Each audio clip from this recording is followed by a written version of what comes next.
Greetings. Hi, I'm Dr. Walter Jacobson, a board certified psychiatrist. In relationships and, partnerships, relationships, marriages, whatever you want to call it, uh, some people are keeping score. Some of the couples in relationships, they're keeping score of like who's doing what. Is everybody doing their fair share?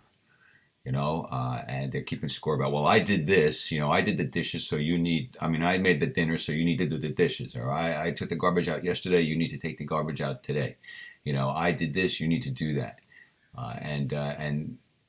Yeah, it's true that there should be a division of labor and there should be cooperation and people should do their fair share. And one person in a relationship should not be overly burdened by certain chores and activities. People should do what they can. But I think there's a distinction there that should be made about do what they can versus do their fair share. Some people have the capacity to do more.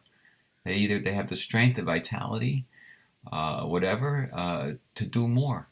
And other people, they may want to do more, but maybe they don't have the same vitality. Maybe they have more of a pain component in their lives that make it a little bit more difficult and unpleasant to do chores and activities. It's not that they want to shirk their responsibilities or not do their fair share. It's just more difficult for them.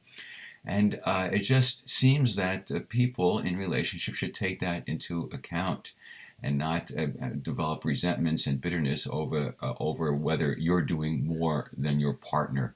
To be generous, be gracious, stop keeping score. So what if you're doing more and someone else is doing less? Feel good about the fact that you're able to, that you do it, that you're a good person, that you are generous and compassionate.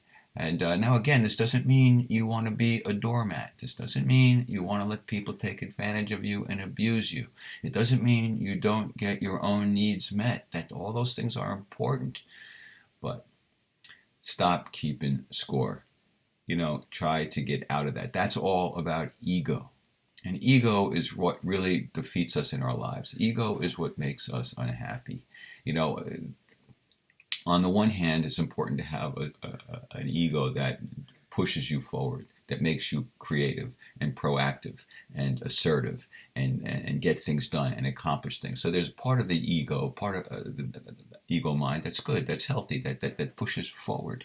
But there's this other part of the ego mind that is immature and primitive and frightened and angry and what's in it for me, and if I don't get my fair share, then that's bad, and I need to take from you if you have more, or I have to see you as the enemy if you have more, or you're going to take from me what's mine. And it's this whole like us versus them mentality, this whole fear idea of separateness and that there's some kind of limited there's some limitation to the abundance of the universe, which there isn't. There's enough abundance for everybody. It's limitless.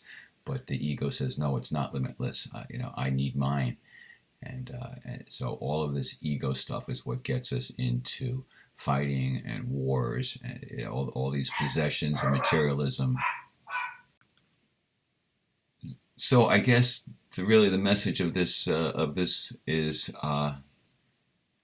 just be generous, be gracious. It's much better to err on the side of generosity than stinginess, in my opinion. And so think about it. I think it will make you feel happier. It will make people want to cooperate with you more. And I think overall it will improve your chances for success in all areas: relationships, business, career, health, etc. Okay, that's it. Take care. Peace be with you. See you next time.